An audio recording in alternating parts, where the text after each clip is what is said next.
Semoga dari sini tuh kita bisa lebih ngerti bacaan sholat kita, ngoten. Yang kita baca tuh nggak sekedar terlintas dalam lisan, tapi benar-benar tertanam dalam batin dan pikiran. Ngoten nggih?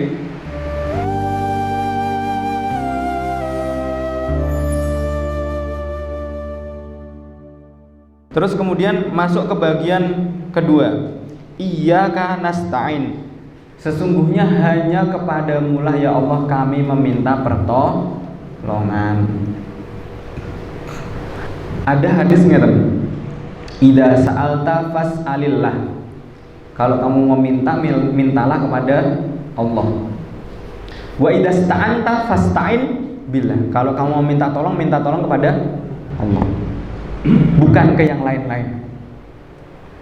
Bahkan ulama salaf itu mengatakan apa? Meskipun sekecil apapun masalahmu, mintalah pertolongan kepada Allah. Misalnya seremeh sendal hilang, mintalah kepada Allah. Nah, itu namanya tauhid. Sedikit cerita ya Pak Bu. Ketika saya dulu di pondok, mengke tangklet ibu kula niku setiap kali dikunjungin ibu sama abah tengene pondok. Hal wajib yang saya minta itu apa? Sendal. Kenapa Pak Bu? Karena sendal saya itu hilang terus. Hilang terus niku. Tangklet ibu kula niku. Hilang terus sendal niku. Ya gimana nggak hilang orangnya di sana kayaknya 4.000-an lebih. Ribuan lebih di sana, 4.000 lebih di pondok niku.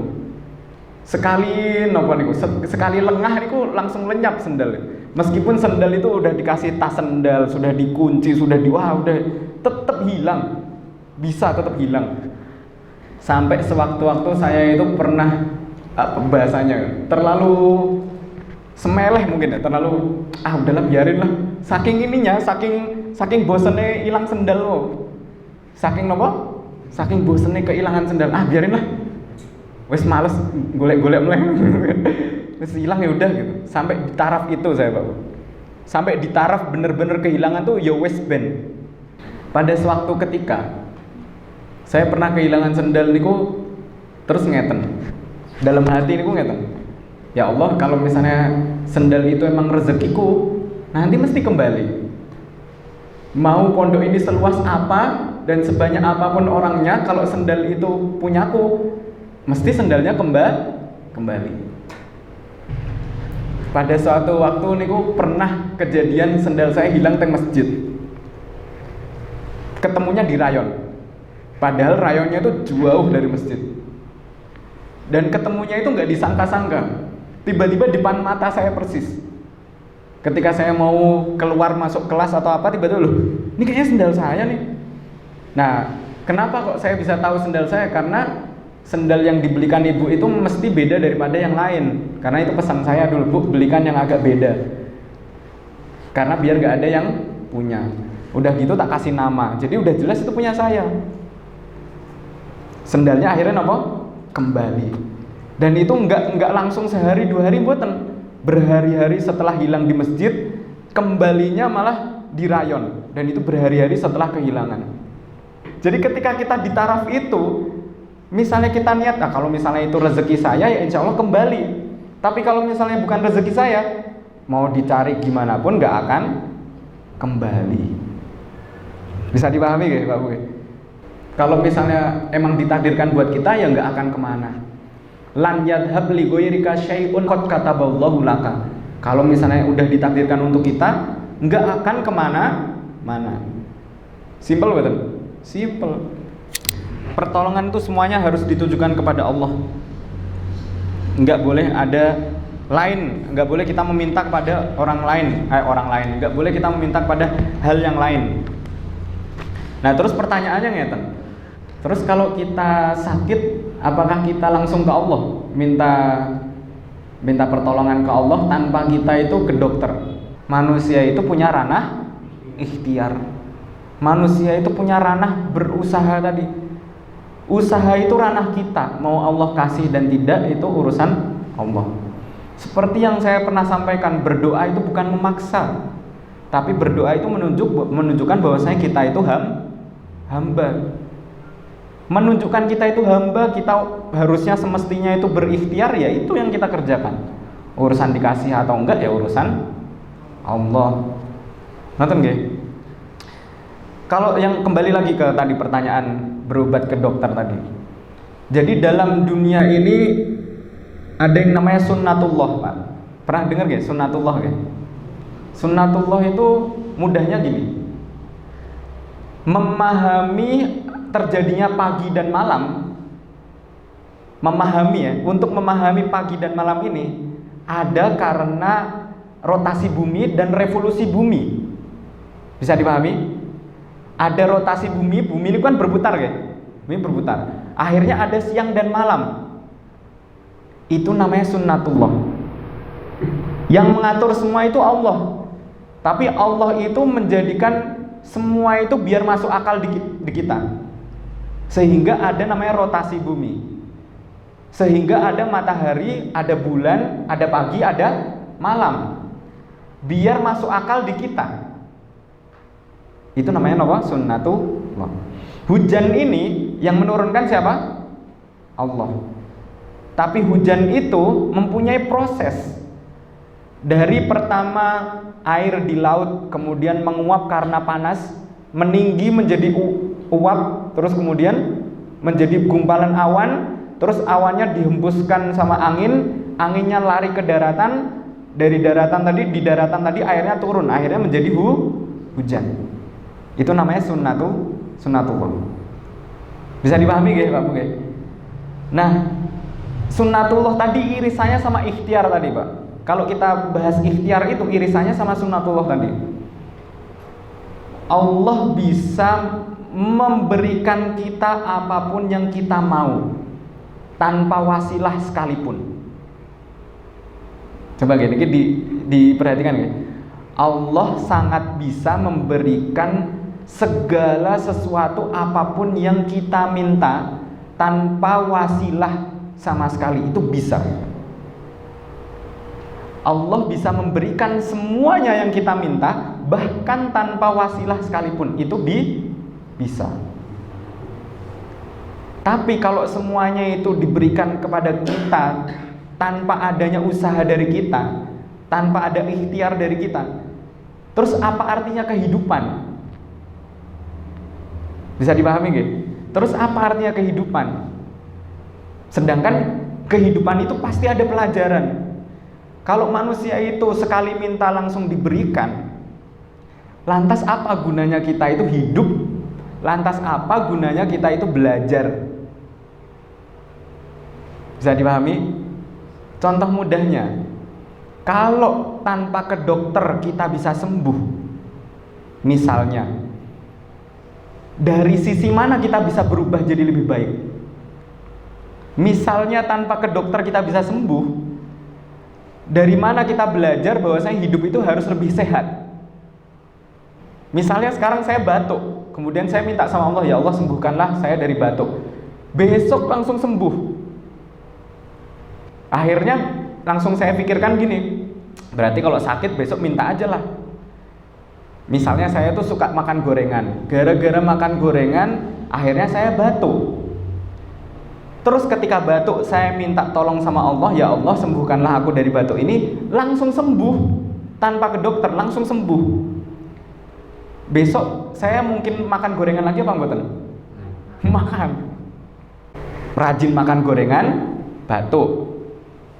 Minta doa, disembuhkan. Udah pasti besok makan gorengan lagi, rajin makan gorengan. Batuk lagi, pikirannya gimana tadi? Doa, pasti disembuhkan. Nah, itu rumusnya hidup itu begitu Pak Bu. Kenapa kok kita itu butuh wasilah, butuh ikhtiar itu? Ya kita itu butuh untuk belajar.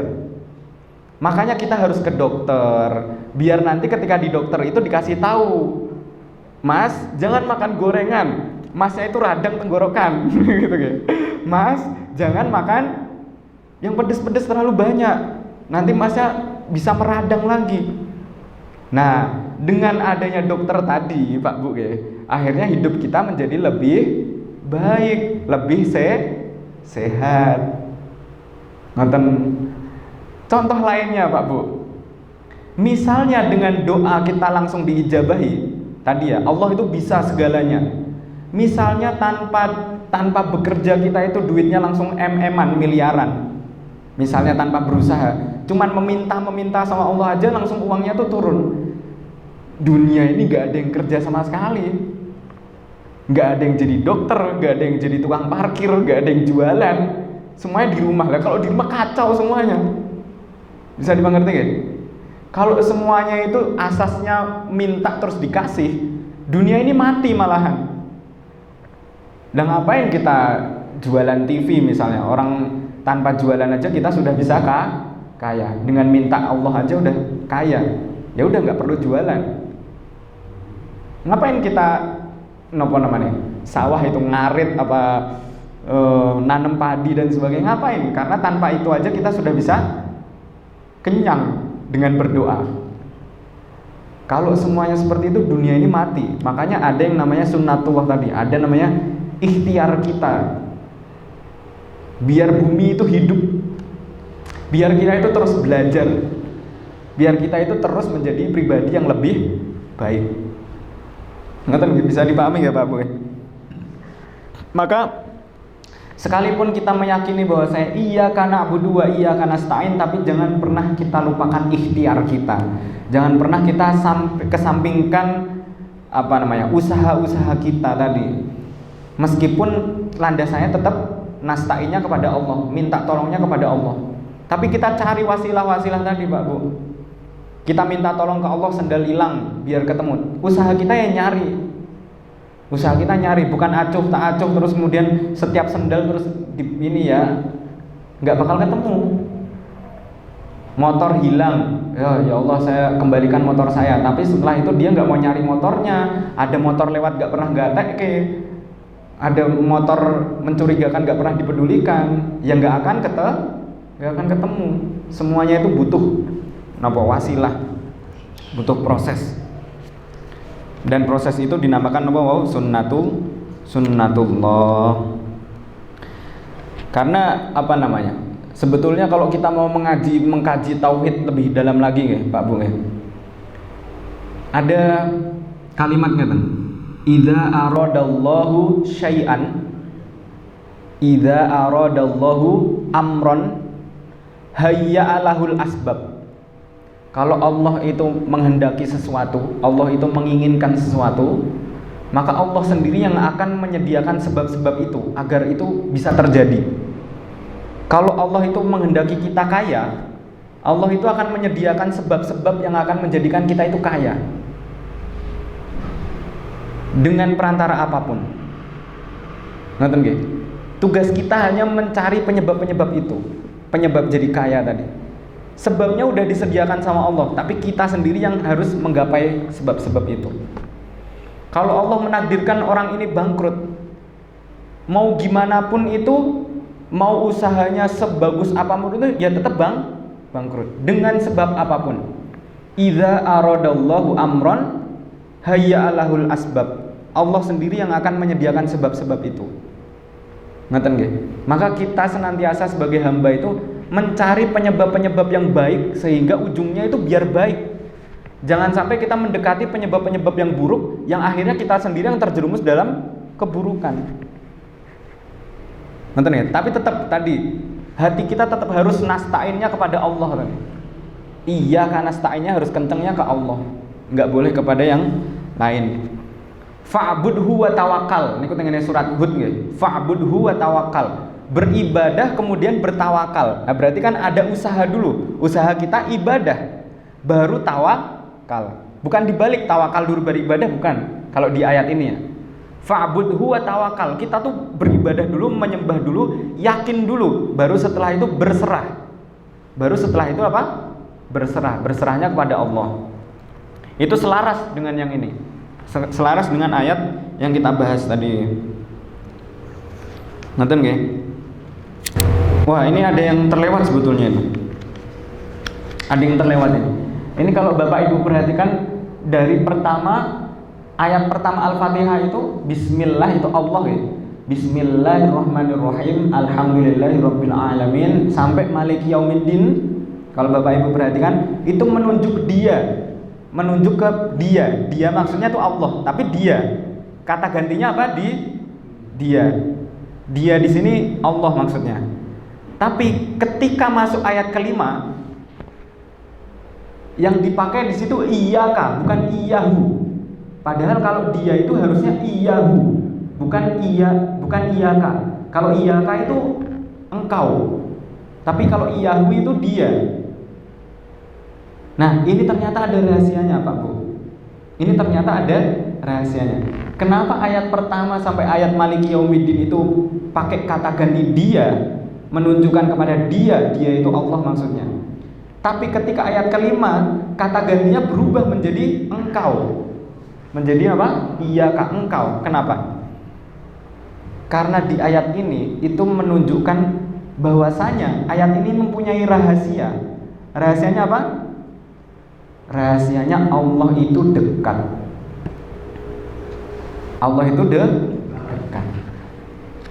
Ketika kita minta, Allah itu mendekat. Itu rahasianya. Ini kok enten ayatnya kan? Wa idza sa'alaka ibadi anni fa inni qarib. Jika hambaku itu meminta kepadaku, Allah maksudnya, sesungguhnya aku itu dekat. Wa idza sa'alaka ibadi anni fa inni qarib. Fa inni qarib. Sesungguhnya aku itu dekat. Ketika hamba itu minta, wa idza sa'alaka ibadi anni fa inni qarib ujibu da'watad da'i idza da'ani. Saya akan kabulkan, saya akan ijabahi orang-orang yang berdoa kepada aku, kata Allah. Nah, ayat kelima dari surat Al-Fatihah ini kan meminta. Meminta kepada siapa? Meminta kepada Allah. Maka di saat kita meminta itu, Allah itu dekat. Maka dari situ, di situ tulisnya domirnya apa? Engkau. Ini kita belajar bahasa Arab dikit-dikit ya. Misalnya Mas Ari depan saya misalnya ya. Saya ngobrol ini Mas Ari. Ketika saya ngomongin Pak Daran, berarti Pak Daran jauh. Gimana? Nah, Pak Daran di sana, Mas Ari depan saya. Ketika saya berbicara sama Mas Ari, saya bilangnya aku kamu. Tapi ketika menunjuk Pak Daran, bilangnya dia, beliau, Pak Daran Al-Mukarram yang terhormat, ngerti nggak? Nah, itu. Ketika kita itu memuji Allah, seakan-akan Allah itu tinggi, saking tingginya itu jauh di atas kita nggak bisa menggapainya. Makanya pakai kata ganti dia, Allah Ar-Rahman Ar-Rahim Rabbul Alamin, terus kemudian Maliki Yaumiddin, menunjukkan bahwasanya Allah itu tinggi. Tapi ketika kita minta, Allah itu mendekat. Wa idza sa'alaka ibadi anni fa inni qarib, sungguhnya aku itu dekat. Makanya di situ jadi kata ganti apa? Kamu.